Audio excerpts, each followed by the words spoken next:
우리가 다니엘서를 보면서 오늘 다니엘의 기도의 제목으로 말씀을 나누기 원하는데요.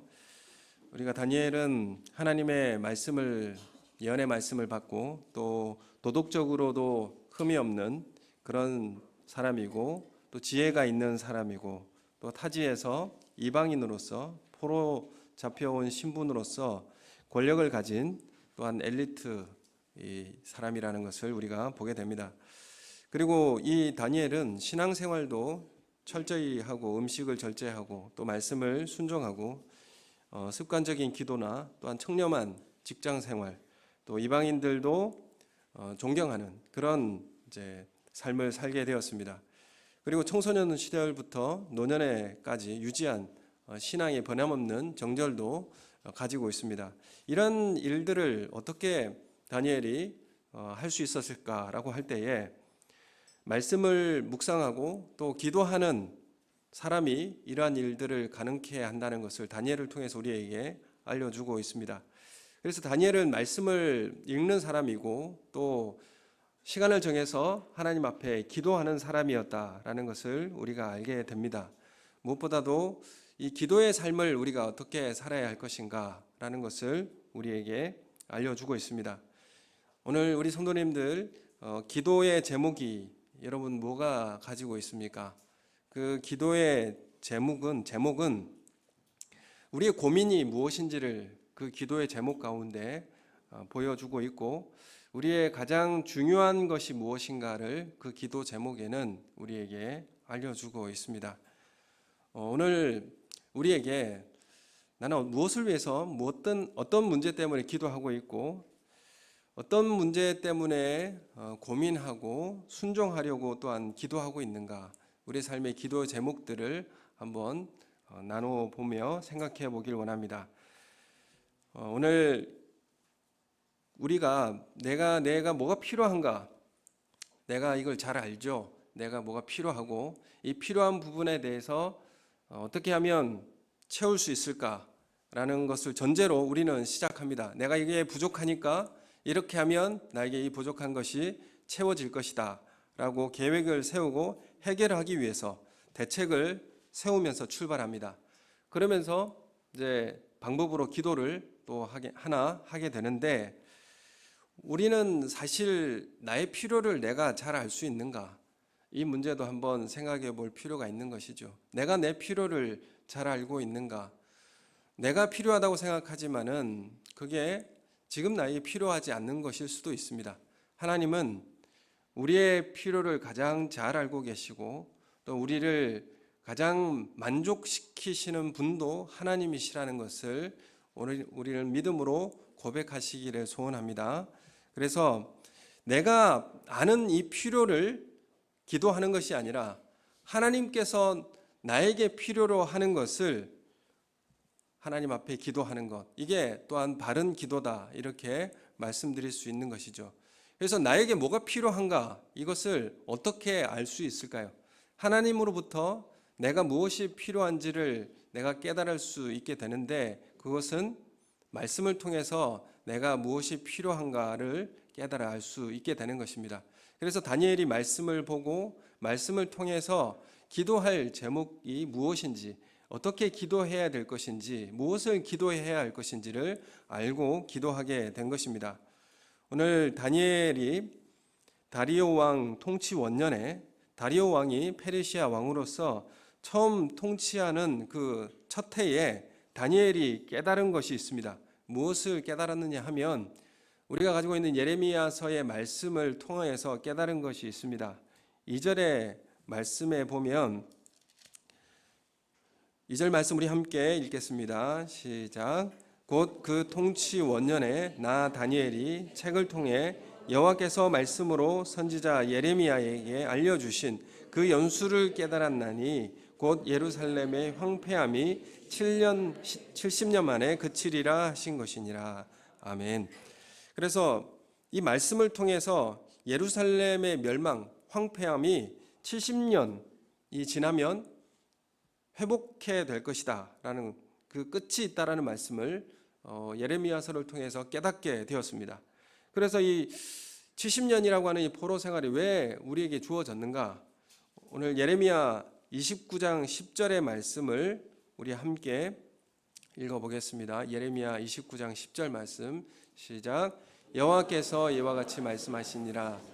바벨론에서 70년이 차면 내가 너희를 돌보고 나의 선한 말을 너희에게 성취하여 너희를 이곳으로 돌아오게 하리라. 아멘. 다니엘이 이 말씀을 읽은 것이죠. 이 말씀을 읽고 다니엘이 예레미야에 하나님께서 말씀하신 것을 70년을 지나면 너희를 다시 돌아오게 하겠다. 이곳으로 돌아오게 하겠다. 이 말씀을 읽은 것입니다.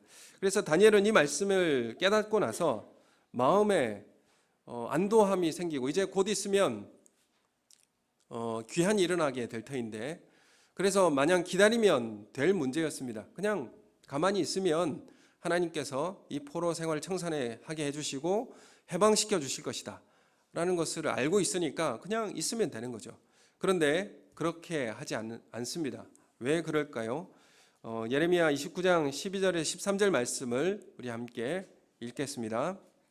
시작. 너희가 내게 부르짖으며 내게 와서 기도하면 내가 너희의 기도를 들을 것이요 너희가 온 마음으로 나를 구하면 나를 찾을 것이요 나를 만나리라. 아멘. 지금 70년의 연수가 차면 다시 돌아오게 할 것이다 라고 말씀하시면서 그 이후에 너희가 내게 부르짖으라, 내게 기도하면 내가 들을 것이고 나를 찾을 것이다, 이 기도를 하라고 지금 말씀하고 있어요. 70년이 되면 돌아갈 겁니다. 하나님 정하신 뜻이죠. 그런데 왜 기도하라고 할까요? 그리고 왜 간절히 하나님 앞에 부르짖으라고 할까요? 하나님께서 돌아오게 하시겠다라고 하지 않았습니까? 그냥 기다리면 되는 것인데 왜 기도하라고 할까요? 다니엘은 이 기도하라고 하는 이 말씀 앞절에 11절에 예레미야 29장 11절 말씀에 이렇게 말씀하고 있습니다. 같이 읽겠습니다. 너희를 향한 나의 생각을 내가 아나니 평안이요 재앙이 아니니라. 너희에게 미래와 희망을 주는 것이니라. 아멘. 지금 이스라엘이 70년 동안 멸망과 포로로 잡혀가서 황폐케 된 이유는 무엇인가 하면 이 심판에서 멸망과 버림을 받게 하기 위해서, 이제 완전히 버림받은 그런 백성이 되게 하기 위해서 한 것이 아니라 다시 미래와 희망을 주기 위해서라, 이렇게 말씀하고 있습니다. 그래서 이 심판이라고 하는 것은 다시 회복하게 하기 위해서, 미래에 다시 새로운 출발을 하기 위해서 이런 징계를 하나님께서 하셨다라는 것을 말씀하고 있고, 그러한 새로운 회복이 일어날 수 있도록 기도하라는 것입니다. 새로운 출발을 할 수 있도록 기도하라는 것이죠. 너희가 내게 부르짖으며 내게 와서 기도하면 새롭게 이스라엘을 출발시킬 것이고 그 이전의 모습으로 새롭게 회복하게 할 것이다.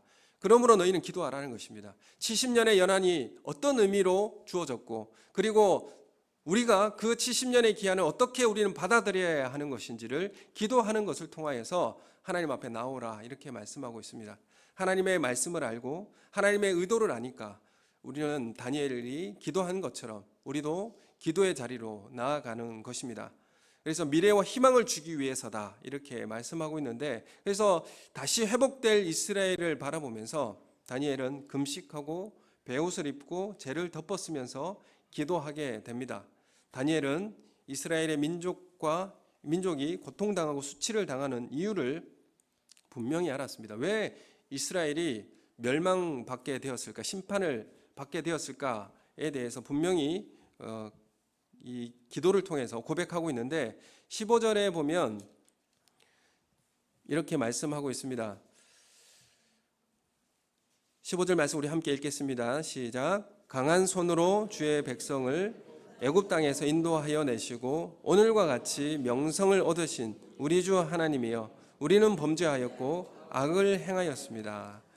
우리가 악을 행하였습니다. 우리가 죄가 있기 때문에, 이 죄로, 언약적 죄를 범하였기 때문에 심판을 받게 된 것입니다. 우리의 죄 때문입니다 라는 것을 분명히 고백하고 있습니다. 그래서 범죄하여 패역하고 행악하고 반역했다, 이렇게 이 앞에 반복적으로 그렇게 5절에 고백하고 있습니다. 우리가 주의 법도와 규례를 떠났습니다. 우리가 하나님의 말씀을 떠났고 우리가 하나님을 배반했습니다, 이렇게 고백하고 있습니다. 회개를 하고 있는 것이죠. 그리고 주의 종의 선지자들이 하는 말씀을 듣지 않고 그 왕과 백성들에게 선포된 그 말씀을 청종치 않고 하나님을 떠나게 되었다라는 것입니다. 그래서 결국 포로가 되어 고난과 수욕을 겪어야만 했습니다. 이것이 이스라엘이 받은 심판과 이 고난 받는 원인임을 고백하고 있는 것이죠. 그래서 이스라엘 백성들은 하나님 앞에서 죄를 범하고 그에 대한 징벌로 이러한 고난을 겪게 된 것이었습니다. 이 고난의 책임이 누구에게 있는가? 심판받은 이 고통의 책임이 누구에게 있는가? 그것은 이스라엘 자신에게 있다라는 사실을 분명히 하고 있는 것입니다. 그래서 7절과 14절에도 하나님의 징계는 합당하십니다. 이렇게 고백하죠. 7절 말씀을 우리 함께 보시면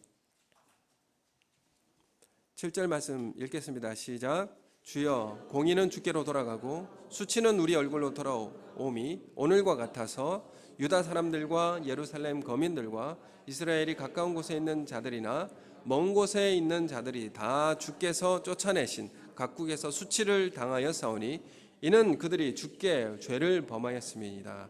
아멘.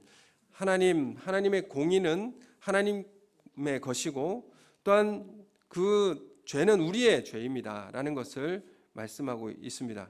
그래서 여호와가 행하시는 모든 일이 공의로우시나 우리가 그 목소리를 듣지 아니하였습니다. 이렇게 14절에는 또 이렇게 고백하고 있습니다. 우리가 죄로 인하여서 이러한 고난과 심판을 당하게 되었습니다. 그러함에도 소망을 잃지 않고 기도하며 엎드리는 것은 이 고난 가운데 하나님의 의도하심이 무엇인지를 알기 때문에 말씀을 통하여서 깨달았기 때문에 기도한 것입니다. 그냥 그들이 죄를 지었으니까 그들이 당할 심판은 당연히 받아야 될 것이다 라고 그냥 기다리면 됩니다. 그렇지만 기다리지 않죠. 그리고 하나님의 그 심판 가운데 뜻이 무엇인지를 깨닫고 하나님의 마음을 알고 기도를 다니엘이 하게 됩니다. 재앙을 주셨는데 기도하라고 하는 건 무엇 때문입니까? 하나님의 마음을 안 것인데 이스라엘이 다시 하나님 앞에 돌아오기를 원하는 뜻을 알았기 때문에 그렇습니다.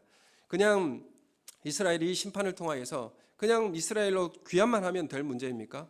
다시 하나님을 이전에 하나님을 더 깊이 만나고 또 하나님 말씀에 더 청종하며 살아가는 하나님의 백성이 될 수 있도록 회복이 일어날 수 있도록 하나님 앞에 기도하라는 것이지 않겠습니까? 그냥 돌아갈 문제가 아니라 정말 하나님 앞에 돌아오라는 것을 하나님 앞에 간절히 기도하라고 그렇게 다니엘에게 요청하고 있는 것입니다. 단지 포로에서 귀환할 것만을 알려주신 것이라면 이렇게 기도하지 않고 기다리면 될 문제였습니다. 그러나 하나님의 뜻은 심판 기간 동안에 하나님과의 관계가 다시 회복되어지기를 원하는 것입니다. 그래서 하나님의 이 언약적 심판은 무엇을 위해서 우리를 심판하시는가 하면 다시 관계를 회복시키게 하기 위해서, 회복하기 위해서 심판하시는 것입니다. 멸망시키고 완전히 없애버리기 위해서 한 것이 아니라 다시 회복하기 위해서 심판하신다는 사실을 다니엘이 깨달은 것입니다. 그리고 이것을 알고 다니엘은 하나님 앞에 무릎을 꿇게 된 것이죠. 여러분, 우리가 우리의 죄로 인해서 받는 징계와 우리의 책망이 우리 가운데 있습니다. 하나님의 자녀는 하나님의 사람 그 인생 채찍과 사람 막대기로 하나님께서 안내하시겠다 이렇게 말씀하고 있습니다.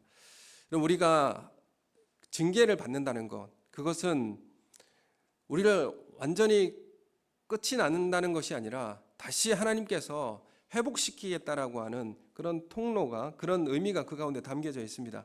그래서 다니엘은 지금 무릎 꿇고 하나님 앞에 기도하는 것입니다. 우리에게 고난의 기간을 걷고 있습니까? 그것은 우리를 다시 하나님 앞으로 회복시키기 위해서 하나님이 인도하시는 하나님의 섭리라는 사실을 깨닫고 하나님 앞에 기도로 나오시기를 소원합니다.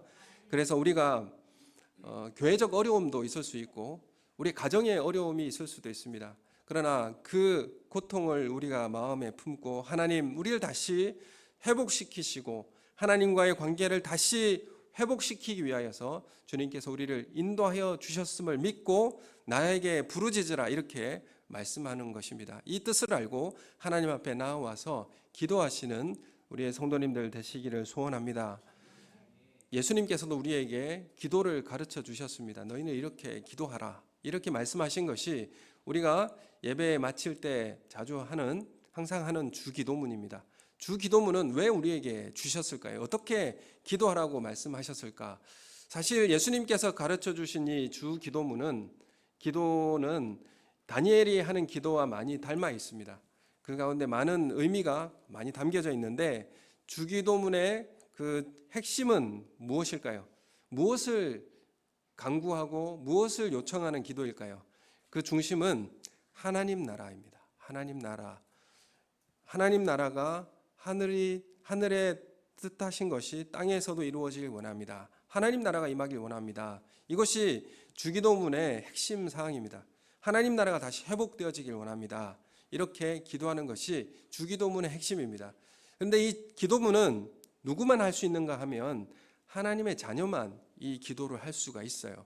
그래서 마태복음에 보면 마태복음에 이 주기도문이 배치된 것이 산상수훈 하나님의 백성들이 마땅히 해야 할 그런 일들을 나열하면서 그 중심에 이 하나님의 백성다운 삶을 살아가기 위해서 기도하라 중심에 배치되어 있습니다. 이런 하나님의 백성다운 삶을 살아가기 위해서는 이렇게 기도하라. 그게 바로 주기도문인데 그 주기도문 중심에는 어떤 의도가 있느냐 하면 하나님 나라가 임하게 해주십시오. 이것이 그 기도의 핵심 내용이었습니다. 그러면 하나님 나라는 우리에게 어떻게 임하게 되는 것일까요? 지금 다니엘은 이스라엘이 다시 회복하여서 하나님 나라가 다시 회복해 되어지기를 기도하고 있는 내용입니다. 단지 그냥 70년이 지나면 포로에서 해방되어서 그냥 고토로 돌아가면 그게 회복되는 것입니까? 그거 하나님 나라가 회복된 것입니까? 그 의미보다 더 나아가서 미래와 희망을 주는 것인데 그게 어떤 의미인지를 주기도문은 더 자세히 우리에게 말씀해 주고 있는 것입니다. 그래서 주기도문의 핵심 하나님 나라가 우리 가운데 임하기를 원합니다. 여러분 우리의 소그룹과 우리 교회에 하나님 나라가 임하기를 소원합니다. 이런 의미가 어떤 의미일까요?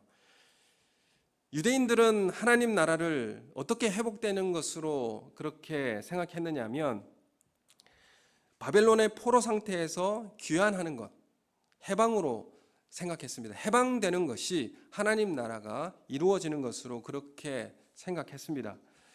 그래서 지금 이스라엘에 벌어지는 이 전쟁들도 그러한 연장선상에 있는 그런 내용들입니다. 유대인들은 하나님 나라를 이스라엘의 회복으로 생각했습니다. 그래서 유대인들은 다니엘의 이 예언의 말씀을 통하여서 하나님 나라는 어떻게 회복될 것인가? 바벨론의 포로 상태에서 이스라엘이 귀환하여서 이전에 그 다윗 시대의 나라를 회복하는 것, 그것이 하나님 나라의 회복이라 그렇게 생각을 했습니다. 그래서 예수님 당시에도 유대인들은 하나님 나라의 회복을 어떻게 이루어지길 바라고 있습니까? 로마의 지배를 벗어나서 그 포로 상태에서 독립하는 것이라고 주장을 한 것이죠. 그래서 하나님 나라의 회복은 지배받는 것에서 해방하는 것을 하나님 나라로 생각한 것입니다. 그러나 예수님이 전한 하나님 나라는 어떤 것입니까? 예수님께서 원하시는 이 하나님 나라, 그 하나님 나라는 십자가의 죽으심과 부활을 통하여서 우리에게 가져다 주신 하나님 나라였습니다. 그것은 죄와 사망의 지배에서 벗어나는 해방인 그런 하나님 나라였습니다. 이게 어떤 의미가 있을까? 여러분 깊이 생각해 보신 적 있습니까? 그래서 우리가 하나님 나라를 소망하고 바라는 것이 우리 교회가 경제적으로나 사람으나 건물로나 크고 웅장하게 바뀌는 것이 하나님 나라가 회복된 것인가? 우리 소그룹이 많아지고 또 풍성한 그런 가정의 경제적 이익을 누리는 것이 하나님 나라를 이루는 것인가?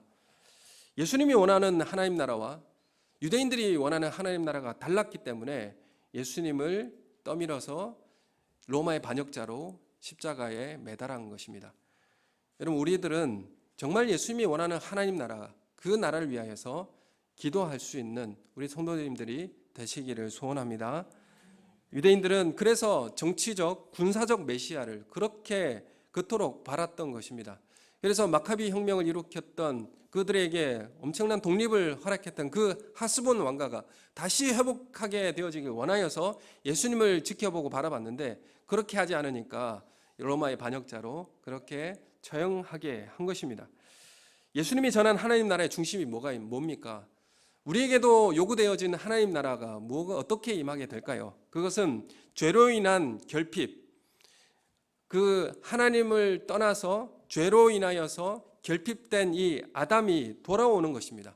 하나님을 떠난 이 사람이 돌아오는 것이 그 첫 출발이 하나님 나라의 출발이 되는 것입니다.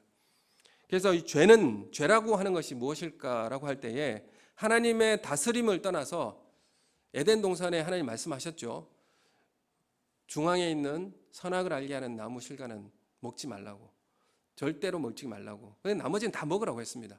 근데 이 하나님 명령이 있는데 그 하나님의 명령과 그 다스림을 떠나서 자기 주장, 고집으로 자기 힘으로 살아가려고 하는 이 교만을 죄라고 말을 합니다. 내 주장과 의지를 가지고 하나님을 의지하지 않고 내 힘과 내 능력으로 살아가려고 하는 이 삶을 교만이라고 말합니다. 그래서 하나님의 통치를 떠나는 삶이죠. 하나님의 통치를 떠나면 어떤 일이 일어나게 됩니까? 결핍을 느끼게 됩니다. 뭘 해도 부족하고 뭘 해도 부족합니다. 그래서 지혜도 부족하고 시간도 제한되고 능력도 부족하고 사랑도 결핍됩니다. 그래서 우리의 결핍은 결국 뭐로 나타나느냐 하면 하나님을 떠난 사람은 두려움과 염려에 휩싸여 살아가게 되는 것이죠. 그래서 마태복음에도 보면 염려하거나 두려워하지 않는 하나님을 의지하는 삶을 살아가라고, 들의 백합화를 보라고, 하늘에 공중에 나는 새를 보라고, 하나님께서 기르시는 이 작은 것들도 하나님께서 돌보신다면 하물며 하나님의 자녀는 하나님께서 돌보시지 않겠느냐라고 하는 책망이죠. 그래서 하나님 나라의 백성은 하나님을 의지하고 하나님으로부터 공급되는 무한한 자원 가운데 참 평안을 누리는 것이 바로 우리에게 주어진 하나님의 나라의 모습입니다. 그래서 우리에게 예수님이 원하는 이 진정한 귀한은 뭡니까? 예수님이 원하는 진정한 귀한, 그것은 하나님을 떠나서 이방으로 타지로 떠났던 그 하나님의 자녀 탕자가 다시 아버지에게로 돌아오는 것입니다.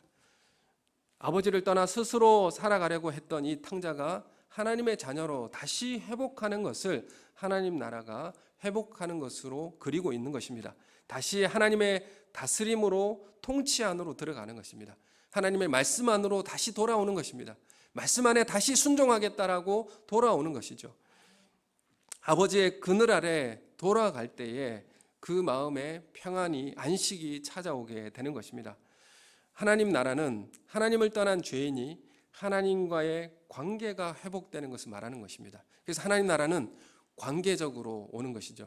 그래서 하나님 나라가 임한다라고 할 때에 우리의 죄의 모든 교만함들과 하나님 앞에 떠난 모든 것들이 다시 화해가 일어나고, 화해는 누구를 통해서 일어났습니까?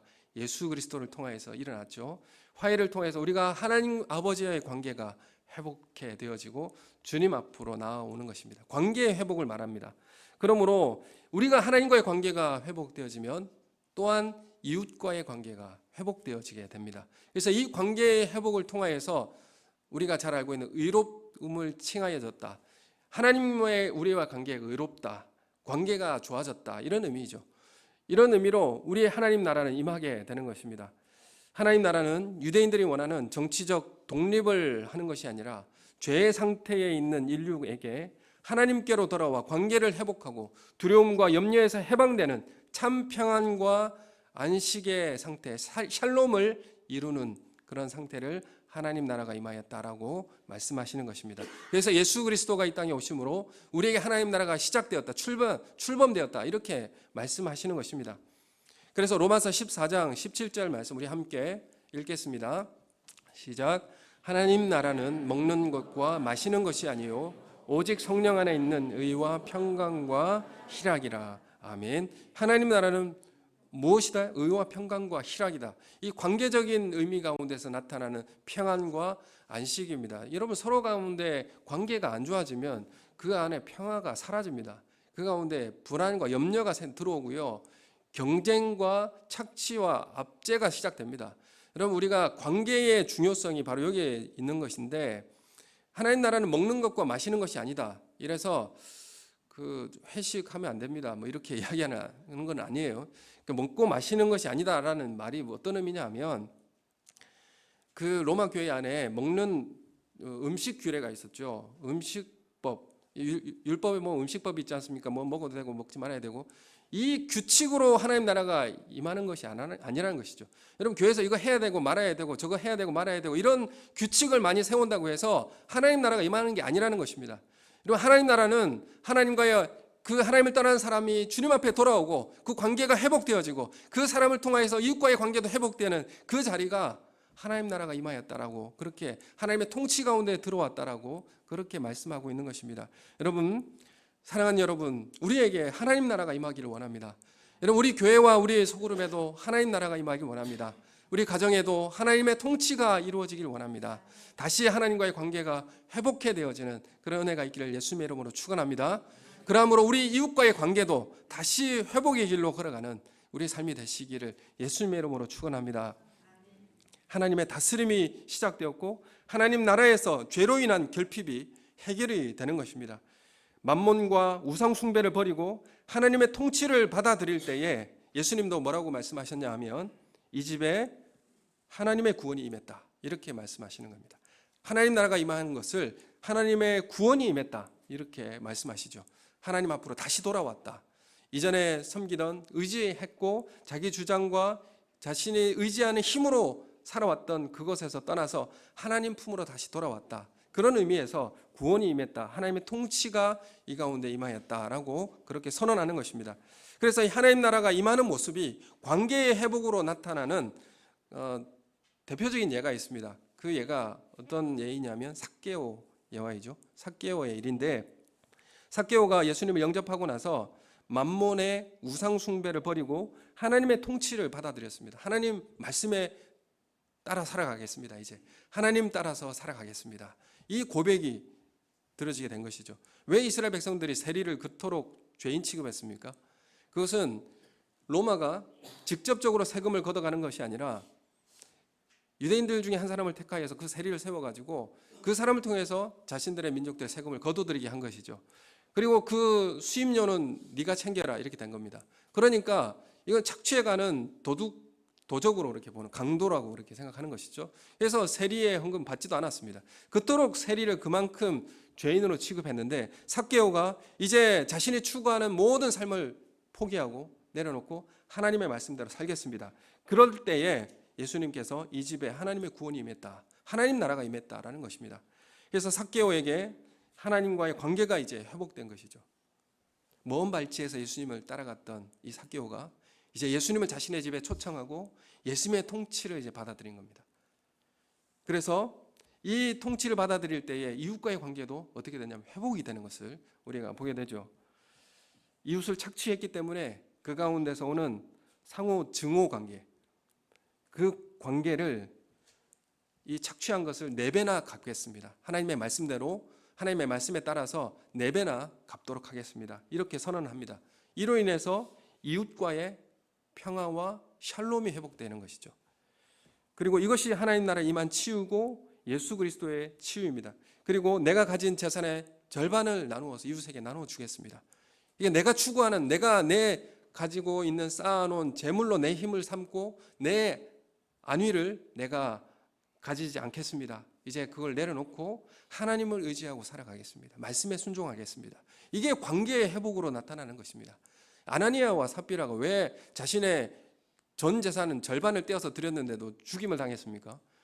그거는 관계의 회복이 아니라는 것이죠. 그건 하나님과 온전한 관계의 회복이 아니라 누구에게 보이기 위한 것입니까? 사람들에게 보이기 위한 것이죠. 우리의 진정한 관계의 회복이 일어날 때 하나님의 나라가 임하게 될 줄로 믿습니다. 우리는 사람에 보이는 그런 모습으로 하나님 나라가 임하지 않습니다. 온전히 하나님과의 관계가 나에게 회복될 때에 우리 이웃의 관계의 회복도 온전히 일어나게 될 줄로 믿습니다. 그러한 평화와 의와 평강과 희락이 우리 가운데 임하기를 예수님의 이름으로 축원합니다. 이러할 때에 예수 그리스도의 치유가 일어나게 되는 것입니다. 그리고 하나님 나라가 임한 치유라고 우리에게 말씀하고 있습니다. 삭개오의 마음에 진정한 평화가 임하게 되었고 하나님의 죄 용서를 통해 그 안에 샬롬이 들어오게 된 것입니다. 이것이 복음이죠. 여러분, 우리 교회가 무엇을 추구하고 무엇을 기도하고 여러분 있습니까? 여러분, 우리가 하나님 앞에 간절히 기도해야 할 주기도문의 가장 그 핵심에 놓여 있는 하나님 나라가 임하게 해 주십시오. 우리 삶에 하나님 나라가 임하게 해 주십시오. 하나님 외에 다른 것을 의존하고 그것을 따라서 살아갔던 그 모든 삶을 내려놓고 이제 하나님 앞으로 다시 나아오기를 원합니다. 이런 하나님 나라가 우리 가운데 회복되어지기를 원합니다.